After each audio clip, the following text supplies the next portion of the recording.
एउटा बच्चालाई मौरी भनेपछि बडो एलर्जी लाग्ने।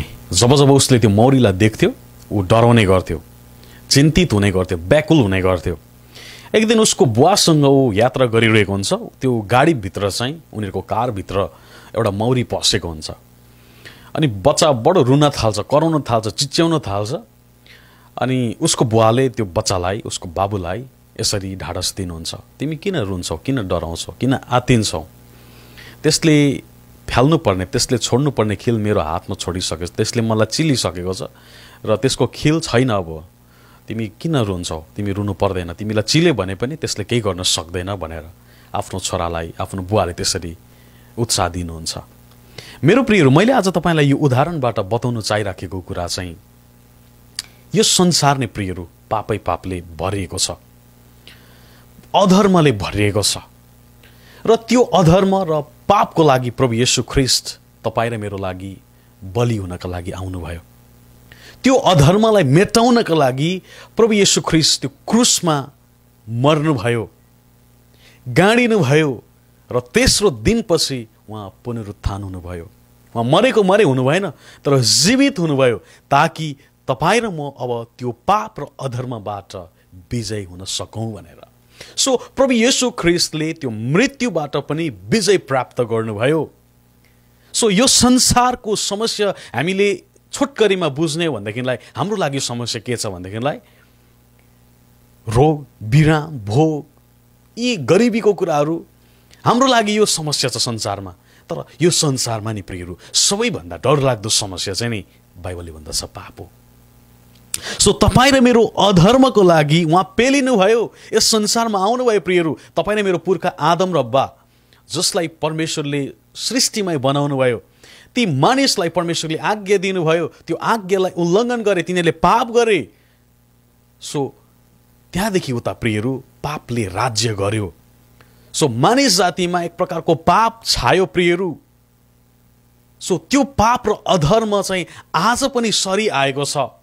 जबसम्म तपाईँ र मैले ख्रीष्ट येशूलाई विश्वास गर्दैन, स्वीकार्दैनौँ, हाम्रो पापको स्वीकार गर्दैनौँ प्रियहरू, तबसम्म त्यो पापले अझै पनि राज्य गरिराखेको छ र गर्नेवाला छ। तर तपाईँ र मैले ख्रीष्ट येशूलाई स्वीकार गर्यौँ भने चाहिँ प्रियहरू हाम्रो पाप र अधर्मको क्षमा हुँदछ। हामीले हेर्छौँ भनेदेखिलाई पहिलो पत्रुस 2:24 बाइबलले भन्दछ, ख्रीष्टले हाम्रा पापहरू आफ्नो शरीरमा क्रुसमा बोक्नुभयो। उहाँले यसो गर्नुभयो ताकि हामी पापको निम्ति मरेर धार्मिकताको निम्ति अनि जे उचित छ त्यसको निम्ति बाँचौँ। उहाँको चोटहरूले तिमीहरू निको पारियो। कति मिठो कुरा छ प्रियहरू। बाइबलले कति मजाको कुरा गरेको छ, कति आशिषित कुरा गरेको छ, कति आनन्दको कुरा गरेको छ। ख्रीष्टले हाम्रो पापहरू आफ्नो शरीरमा बोक्नुभयो। हामी धेरैचोटि हामी जसले ख्रीष्टलाई चिनेको छैनौँ, हामी एउटा निर्दोष पाठोलाई मारिरहेको हुन्छ हामी धर्मी हुनका लागि, हाम्रो पाप र अधर्मलाई मेटाउनका लागि। प्रिय, त्यसरी हुँदैन। त्यसरी तपाईँ र मेरो पापको समाधान कदापि पनि क्षमा हुन सक्दैन। त्यही हामीले गर्न सक्दैनौँ भनेर नै प्रभु येशू ख्रीष्ट तपाईँ र मेरो निम्ति आउनुभयो। परमेश्वरले पुत्र येशूलाई यस संसारमा तपाईँ र मेरो पापलाई मेटाउनका लागि, अधर्मलाई धुनका लागि, त्यो पापलाई धुनका लागि प्रियहरू पठाउनु भयो। र उहाँले हाम्रो पापहरू आफ्नो शरीरमा क्रुसमा बोक्नुभयो। उहाँले यसो गर्नुभयो ताकि हामी पापको निम्ति मरेर धार्मिकताको निम्ति अनि जे उचित छ त्यसको निम्ति बाँचौँ। तपाईँ र म अब चाहिँ त्यो धार्मिकतामा प्रवेश गर्न सकौँ भनेर प्रभु येशूले आज हाम्रो लागि त्यो कुटाई, पिटाई, थुकाई र उहाँ क्रुसमा टाँगिनु भयो, मर्नुभयो प्रियहरू, गाडिनु पर्यो, उहाँलाई गाडे मानिसहरूले। तर प्रिय, तपाईँलाई थाहा छ प्रभु येशू ख्रीष्ट मरेको मरे हुनु भएन, तेस्रो दिनपछि उहाँ पुनरुत्थान हुनुभयो।